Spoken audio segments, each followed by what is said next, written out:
So this off the CPCTC worksheet.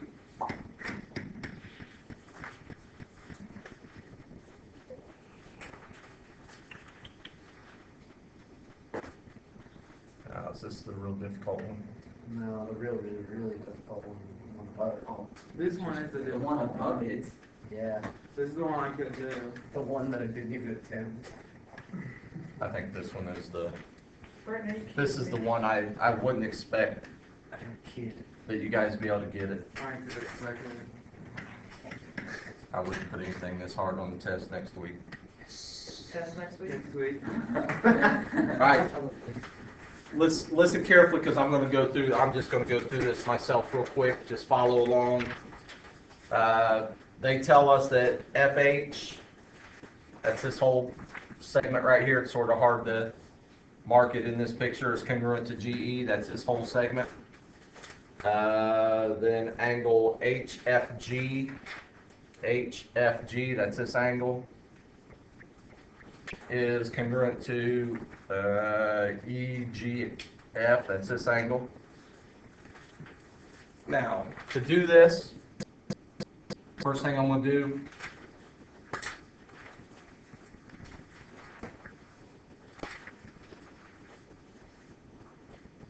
and then again, this is a lot more difficult than anything I would expect you to be able to do. At this point, put it on there is sort of a challenge. So on this one, we know that this angle, if I split off these two triangles, can everybody see those two triangles? There's like a whole bunch of triangles in here that we could split off. If we split off those two, we know those two angles are congruent. We know that this segment's congruent to that segment. So we got a pair of sides, a pair of angles. On top here, if I take my two triangles I have cut out here, and this would help some of you on the one right above it, right? If I had these two triangles and they were overlapping this way, this is for the one right above it, and I pull them apart, they don't share a side. Normally we're looking at something like this for reflexive property.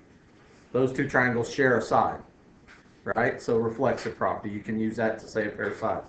But on these two, if looking at the one above, the one we're actually doing, when I pull them apart, what do they actually share? They share an angle, angle A, don't they? So you could say for that one above it, you can say angle A is congruent to angle A because of the reflexive property. Now the one that we're actually doing, we're looking at it and it's more like this. I know my two triangles don't look exactly like these two that we have, but what do they share? Look at our two triangles. What do they have in common? FG. FG and FG. Segment FG is congruent to itself, right? So somewhere in our two-column proof, we can use reflexive property and say FG is congruent to FG. Is that enough to say those two triangles are congruent? Yes. By which postulate? Or Side, theorem? Side angle side. Now, the problem is they wanted us to prove triangle GEH. So everybody see that triangle? That's this bigger one here. It's congruent to the other one that it overlaps. Well, we didn't prove that. We proved these other two triangles. I would expect that you could get that far, right? But what we can do now is if we look at this big triangle here, and we look at this triangle right here, GH is in both the big triangle and the one that I split off. FE is in the other big triangle and the one I split off. Well, what do we know about segment FE and segment GH now? They're congruent to each other because of CPCTC, this one and that one over there. And if we know that in the big triangles, if I can find me some space here to draw off the two bigger triangles, they look something like that. This is F, E, H. Might tell me if I put the wrong letter somewhere. E, G, H. Well, we already know that this part going here is congruent to this. That was those two segments.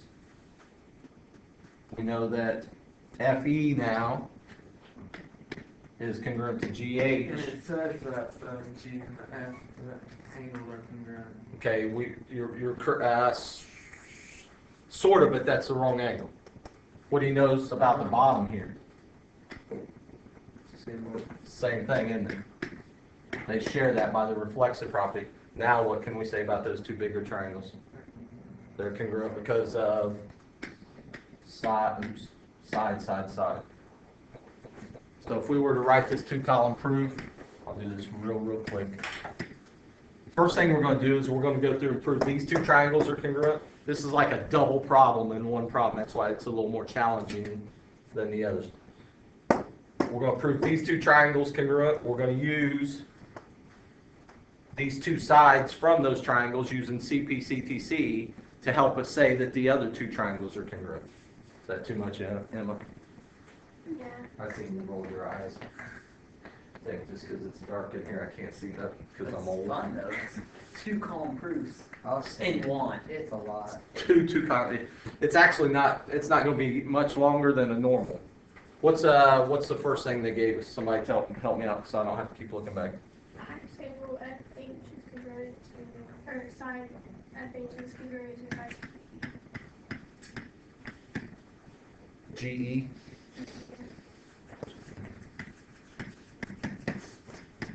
That was given.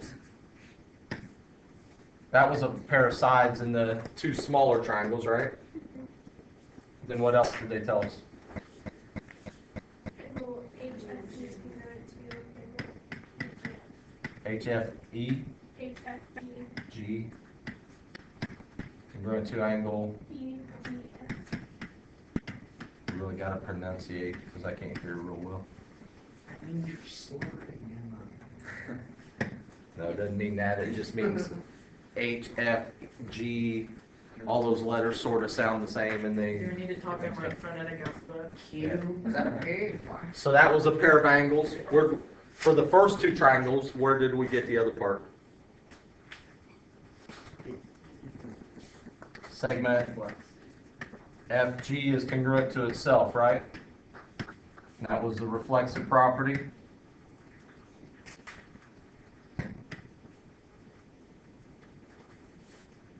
There are a pair of sides. Then we had enough to say that these two smaller triangles were congruent. That's not even related to And that's not what we were trying to get to, right? Sometimes do you have to actually find other things before you can find what you want to find? Yeah. Somebody name this triangle over here for me real quick. FGE. It's congruent to, make sure you match the other one up. What's F match up to in this other one? Be careful. G. What's G match up to? F. And then E matches up to H. And our reason for that was side angle side. Remember with two triangles, statement for two triangles has to be one of those four things. Now we went through all that so that we could say that what was equal to each other. E. Segment FE is congruent to segment GH. We knew that. What's always going to come after? CPCTC. Good. Now, let's go back. We had a pair, I'm going to circle this. We had a pair of sides. That pair of sides is actually in our two bigger triangles. This is another pair of sides in our two bigger triangles. We're still missing a pair of sides. What pair of sides are we missing in the two bigger triangles? EH is congruent to, what is it? What is that page? EH is congruent to EH. Reflexive property again.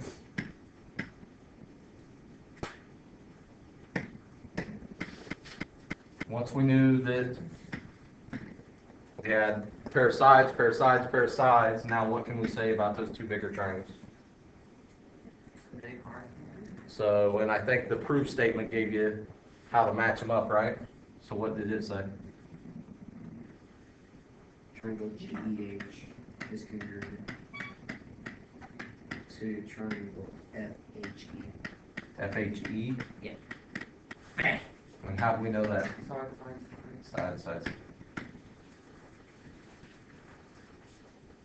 Now, be careful with something like this, because I think I told Faith the other day, if she ever used CPCTC in a 2-column proof before this, then it was gonna be wrong, right? Yep. Well, I didn't really lie, because you had to use one of those before you could.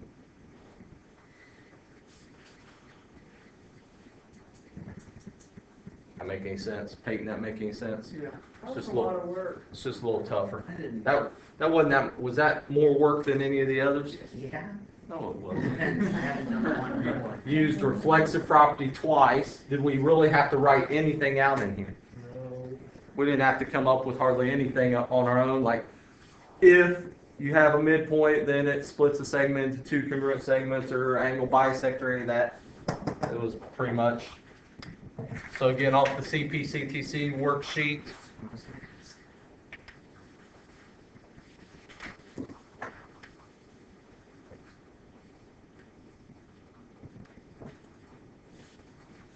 something like that.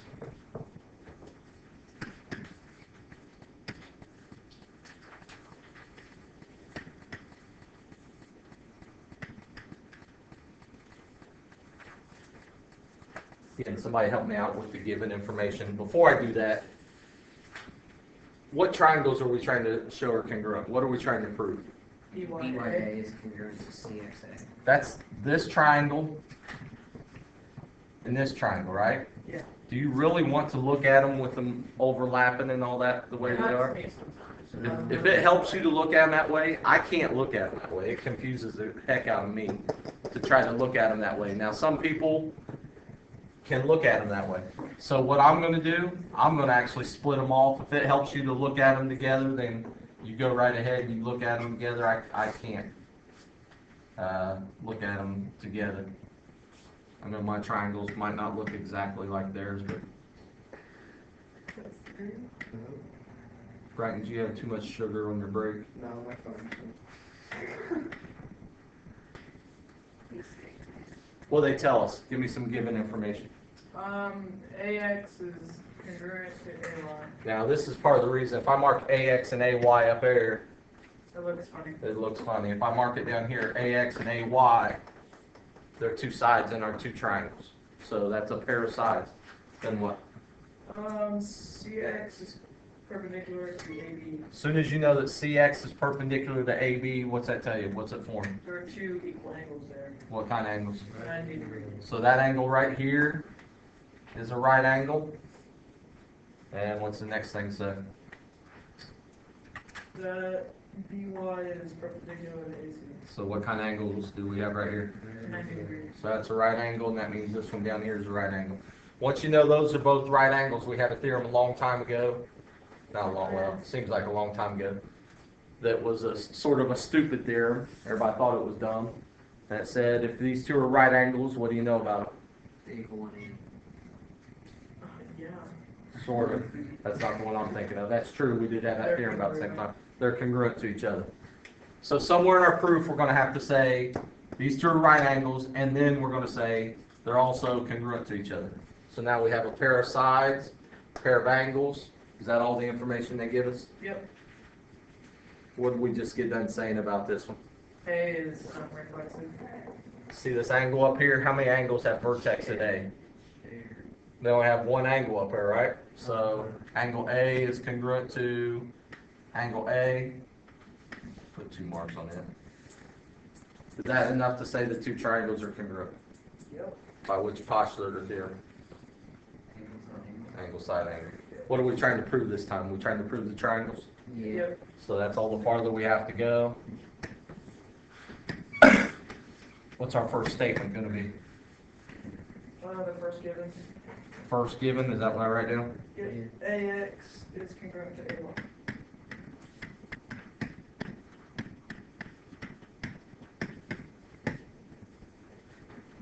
given to us. That was a pair of sides in our two triangles, right? Mhm. Now what? CX is perpendicular to AB. Now I'm actually gonna, on this one, I'm gonna put them both in one step.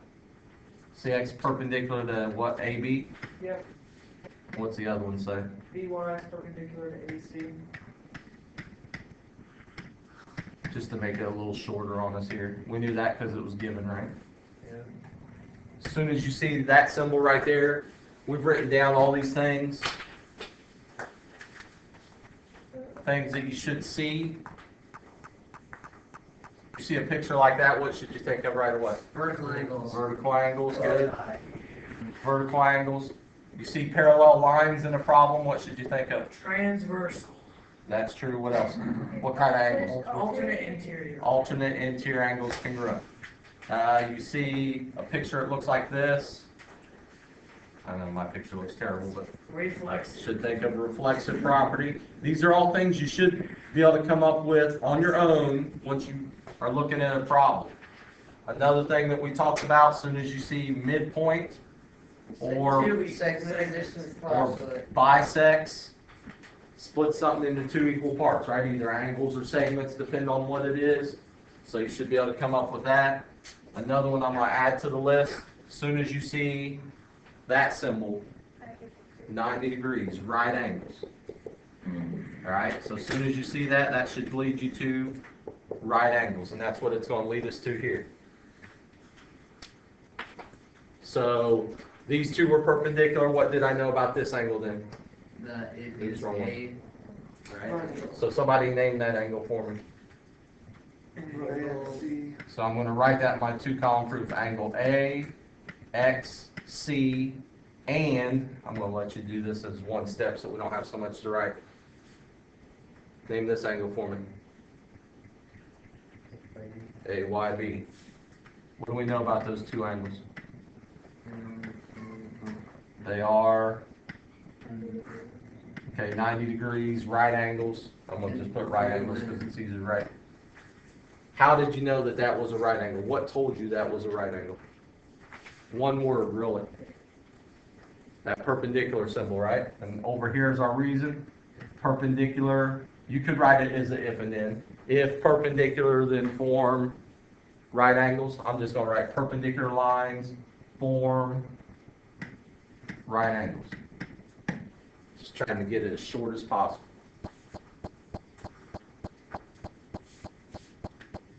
Brian, once you knew that both those were right angles, what'd you tell me about them?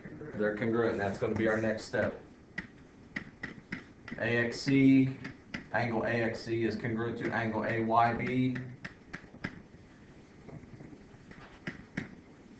And that's a theorem that we had a long time ago. We haven't really used a whole lot because it just seems like it's common sense. And the easiest way to write it, all right angles are what? Congruent. All right angles are congruent. You could say the same thing about two 50-degree angles or two 40-degree angles. But we don't deal with them as much as we do right angles, so that's why we have a theorem for it. Pair of angles, do we now have enough to say the two triangles are congruent? Not quite, right? What are we missing? Anybody remember what we're missing? Angle A, right? What do you know about angle A?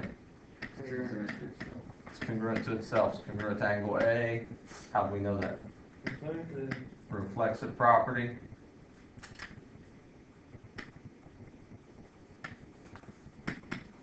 That one you got down, Nick? What? Is that one you got down pretty good? Yeah. Is that enough to say the two triangles are congruent? Yeah. Oh, yeah. Got three parts, right? I thought it meant like we were done. So what's our next step? You would put With the triangles, right? Now, they match them up for you, right? So do we have to go through and match them up? the So tell me what they say. triangle BYA BYA, congruent to CXA. triangle CXA. Yep. How do we know that? CPC. Ah! What? Angle, angle, I side. didn't say that. Angle side angle. Angle side, angle, angle, angle side. Which one is it? Angle, side, angle. Is there such thing as angle side? Mhm. Remember, we have 4 of them, right?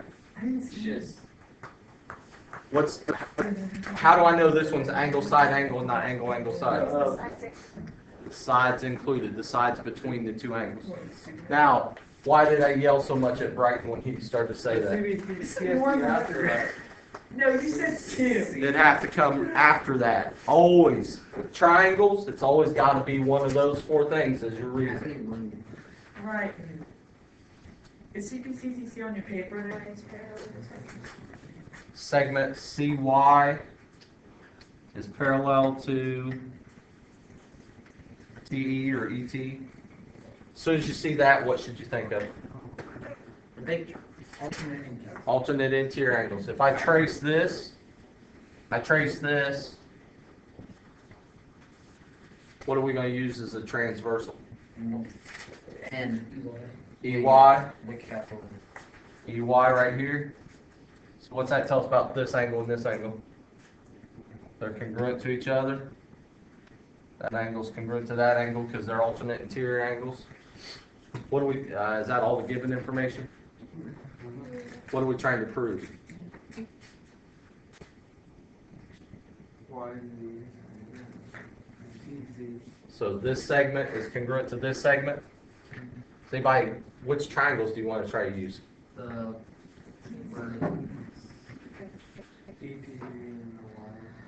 The ETZ, this one over here, and this one? All right, so let's do that. Let's just split. Look at this. We already know that this segment's congruent to that segment, right? We know that these 2 are congruent. What else do we have? So this, is that, and Let our start. Right? is that enough to say the 2 triangles are congruent? Is that enough to say the 2 triangles are congruent? Angle, angle, side, right? Once we know those 2 triangles are congruent, what are you going to know about this segment right here and this segment? They're congruent because of what, right? CPCTC. So we should be able to do this. this one. Oh, that worked actually. No, just continue that. That worked out.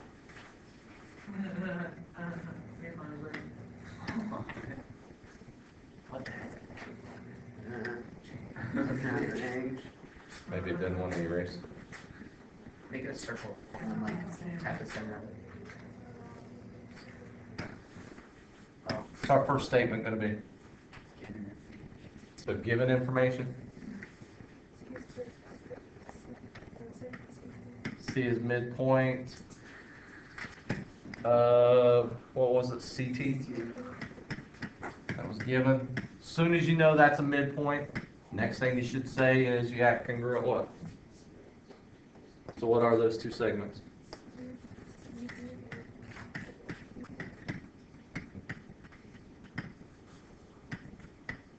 Watch this reason again, because you're going to use it a bunch, and it doesn't necessarily have to be with midpoint. It could be with bisector, basically same thing. If you have a midpoint, then what's happening to the segment? It's being split into 2. Split into 2 congruent segments. That's a pair of sides in our 2 triangles. Now what? Where did we go to next? The other given, what did it say?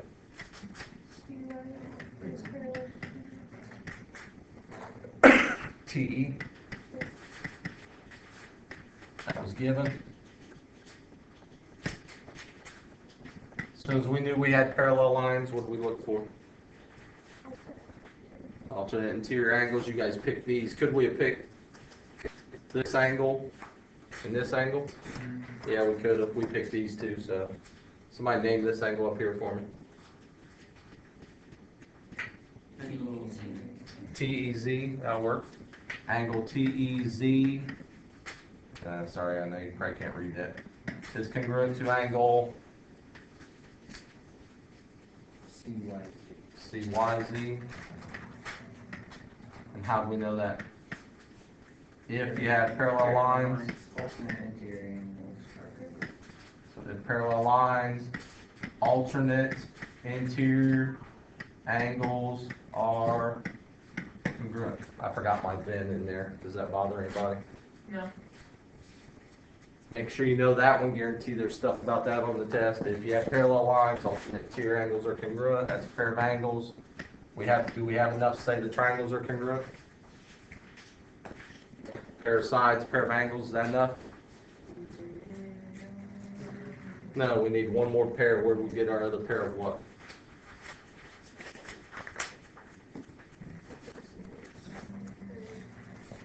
Be careful now. How do you name this angle? EZT. So angle EZT is congruent to, how'd you name it? CZY. How'd you know that? Vertical angles are congruent. Again, you do it like Peyton started to do it, but if vertical angles then congruent, that's fine too. Just a little more writing. Is that enough to say the two triangles are congruent? So now we go to the two triangles. Somebody name this triangle over here for me. TZ. And that's congruent to, be careful. What do you got to do to these two triangles to get them to match up? Rotate it around. So what's the T going to match up to? C, I heard. What's the E going to match up to? The Y. And the Z is going to match up to the Z. How'd you know those two triangles were congruent? See this time? Angle, angle, side, because the side's not in between it. Are we finished? No. And if you know you're not finished, what do you know that next reason has to be? What's our statement this time? YZ is congruent to EZ.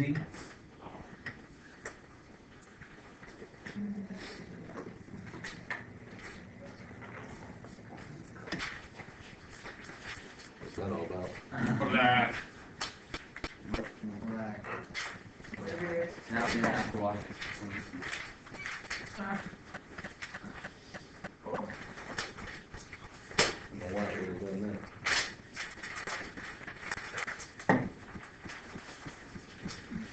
All right, these four things up here are four other ways to prove two triangles are congruent. The problem is, we're not really going to use these. I just wanted to introduce them to you. So I'll give you a second, leave a little space in between each one. I'm going to draw a picture for each one. We're going to go over it very, very quickly.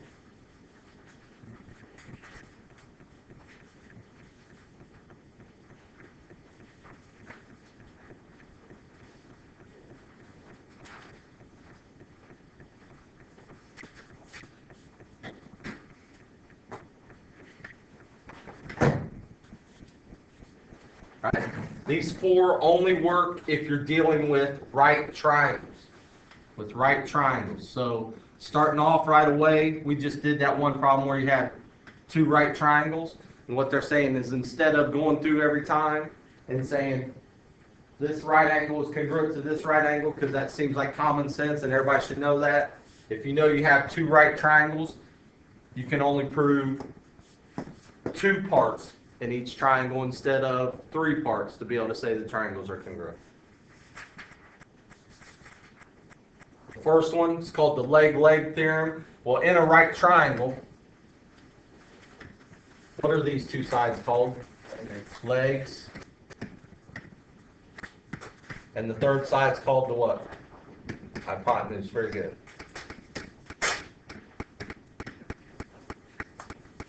So on this, if we know this pair of legs are congruent, we know this pair of legs are congruent, then we know the two triangles are congruent to each other. Well, even if you don't use leg-leg, which of our four things could you have used here? Side, angle, side. So these are just saying instead of have to prove that those right angles are congruent every time, you can do it a little shorter way. Hypotenuse angle, we know the two hypotenuse however, whatever the plural is of hypotenuse, are congruent, and we know a pair of angles are congruent, then you know the two triangles are congruent. Leg angle, and a right triangle, another right triangle. We know a pair of legs are congruent. We know one pair of angles are congruent. And either one of these, which of our thing up here could we have used?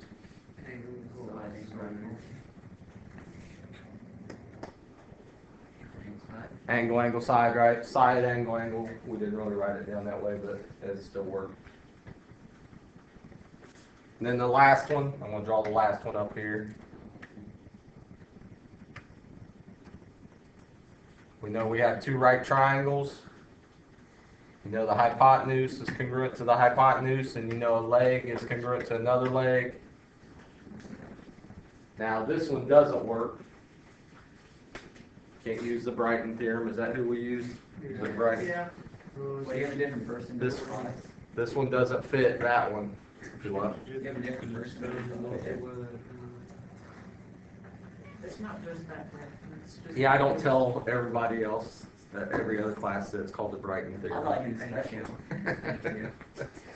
So this one, the reason this one works, and you notice this one's called a postulate, is because you know Pythagorean's theorem, and if you have these two sides are equal, those two sides are equal, could you find the third pair of sides?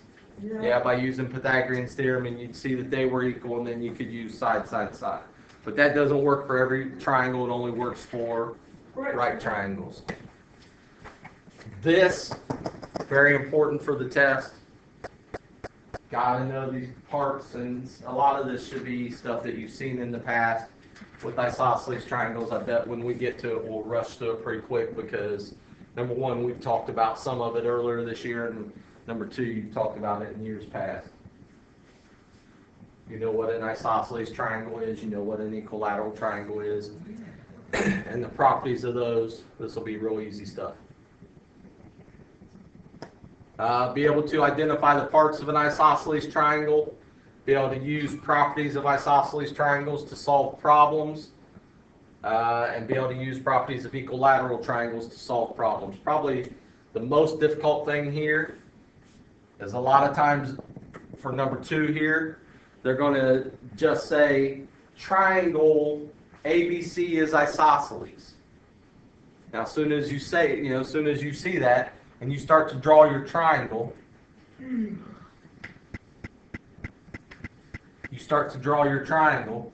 everybody wants to right away go, okay, triangle ABC is isosceles. Well, these have to be my two congruent sides. Did they tell you that? No. So you got to be careful, and you got to draw the picture with what fits the information that they're giving.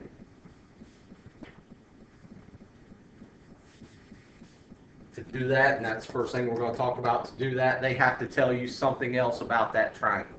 They have to tell you where the legs are, or where the two congruent sides are located, or where something else is located.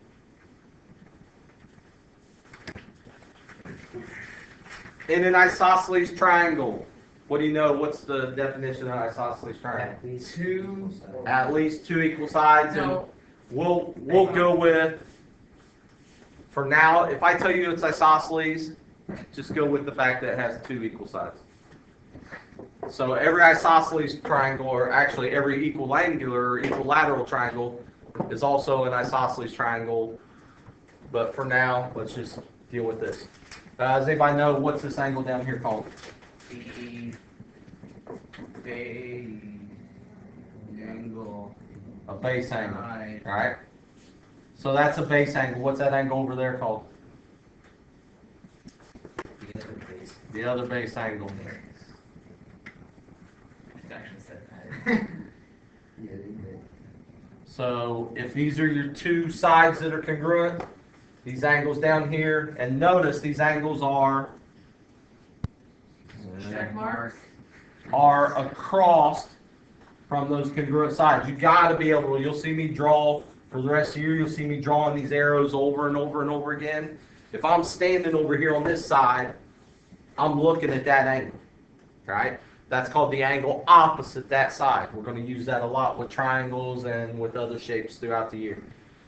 The other thing, if I'm standing right here at this vertex at this angle, you got to know, hey, you're looking at this side. That's important. An angle and a side go together as far as which one's opposite the other. I can't remember which one comes up next. What's this called? The base. The base. Yeah. Vertex. This is the vertex angle. I'm just going to go ahead and put the rest of them up here. What's these other two sides called? The legs. Sides. Legs. Legs.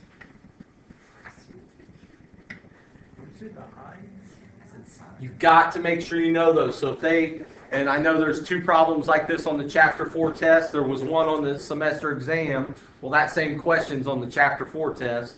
It says something like, triangle ABC is isosceles with base, AC. Well, when you go to draw it, you can't just put ABC in here. You got to know the base is AC, so B has to go up here. And if that's your base, those are your two legs, and you know that these two angles are congruent. So you know all that information. You got to be able to pick that stuff out. So these base angles, might circle them or something. Realize that they're always congruent to each other. Doesn't have to be set in this way. It could just as easily be an isosceles triangle, setting sideways, whatever it takes. But you gotta, they'll tell you what the vertex angle is, or what the base is, or some information so that you know which sides have to be congruent, but you have to be able to label it correctly. If two sides of it, and this, not just for isosceles triangles, this works for all triangles. If two sides of a triangle are congruent, then the angles opposite those sides are congruent. The reason for that.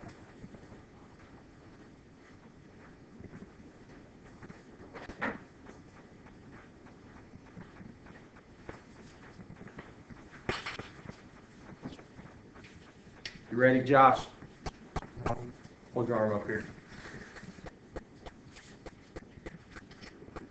If I take this triangle and I know that these two are the same length, no matter how I put it on Josh's arm to make his arm the third side,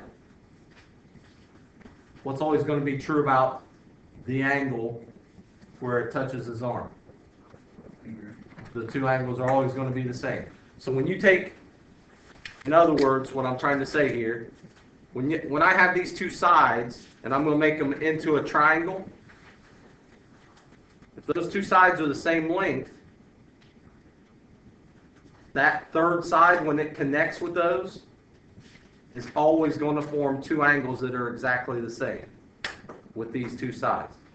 And notice, the reason that we deal with opposite sides a lot, what happens to that opposite side as I make this angle here bigger or smaller?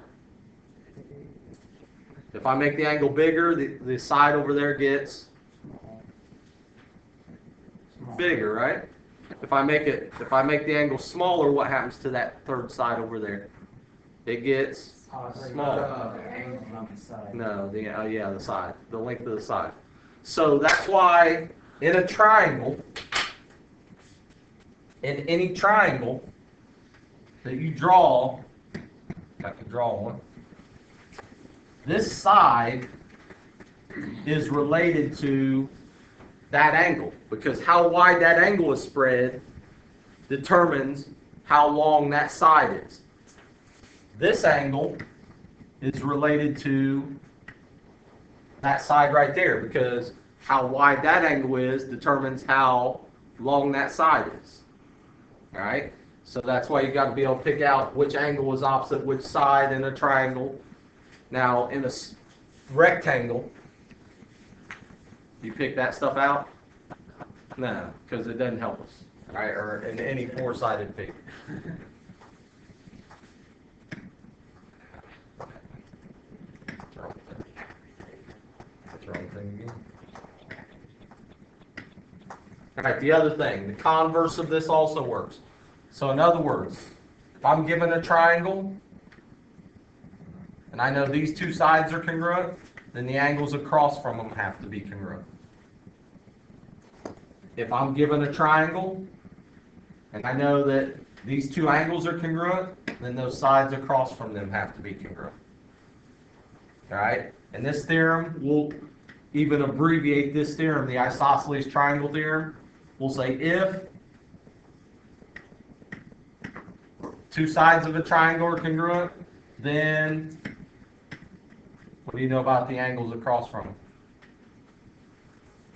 So we'll use that abbreviation for that theorem, something to just make it short.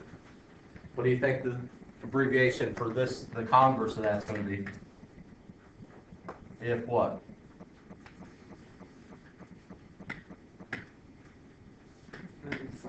Then sides. Is this making sense to anybody, or am I going too quick? So it'd be if two angles of a triangle, Then- then the opposite sides. Then the opposite sides congruent. Does that make any sense? Did I go too fast? Oh, no, you didn't go too fast, dude. It was steady, smooth. And that takes us right back to what we said a minute ago. Base angles of an isosceles triangle have to be congruent. The legs always have to be congruent. So anytime you know a triangle's isosceles, if I tell you this triangle's isosceles, who would ever draw it? I'm not sure why it's jumping around like that. We know two of the sides have to be congruent. We know two of the angles have to be congruent. It'll get on there at one point.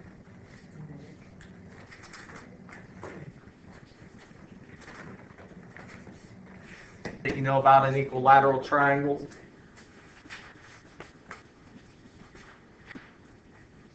How's an equilateral triangle different than an isosceles triangle?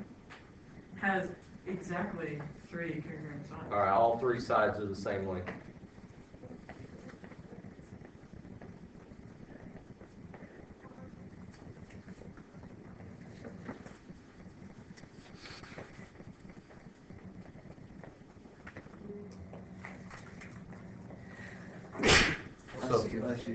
So if this is equilateral, we know all three of these sides are the same length. Is that still an isosceles triangle? Yeah, it's still an isosceles triangle, but a better name is equilateral. Well, if it's equilateral, we talked about this earlier this year. We also know it's what? Equiangular. So what do we know about these three angles? They're all three congruent to each other. Now, we actually know a little more information than that about them. What else do we know? 65 degrees. 65? They're all 60 degrees. Brian forgot to add how to add up to 180 while he was off on break. Come on, Come on. Swear to God.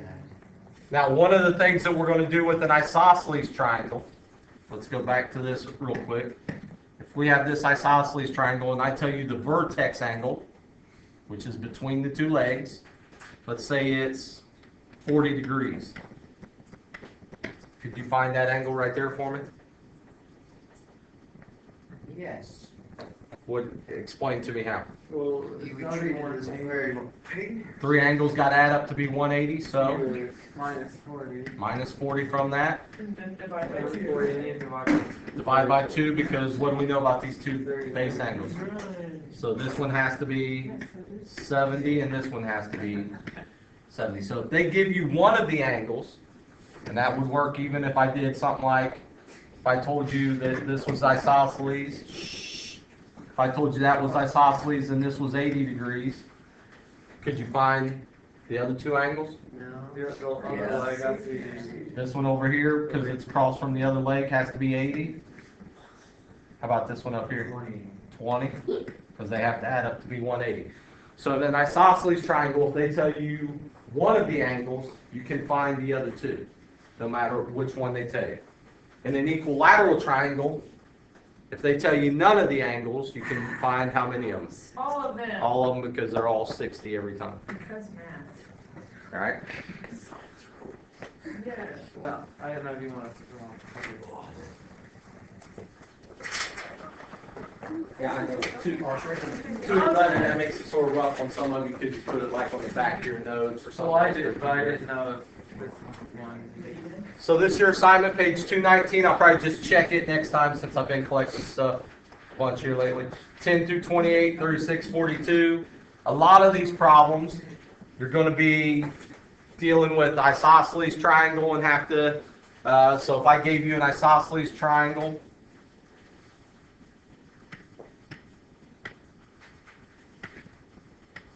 right over here. And I told you this side over here was x plus 2.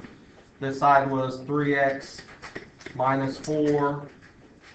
This side was 2x minus 1. Those were the legs. What equation could you set up from that?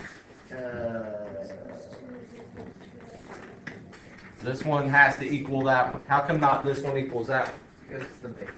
That's the base in this isosceles triangle. Now, if I told you it was an equilateral triangle, Then 2 greater than you everything. could pick any of the two and set them equal to each other and solve for it that way. Some of the problems will ask you to find the perimeter. Once you find x, what do you have to do to find the perimeter? So we plug it in. Go back, plug it in. That was one of the problems that was on the exam, right? Said, this is isosceles triangle, what's the perimeter?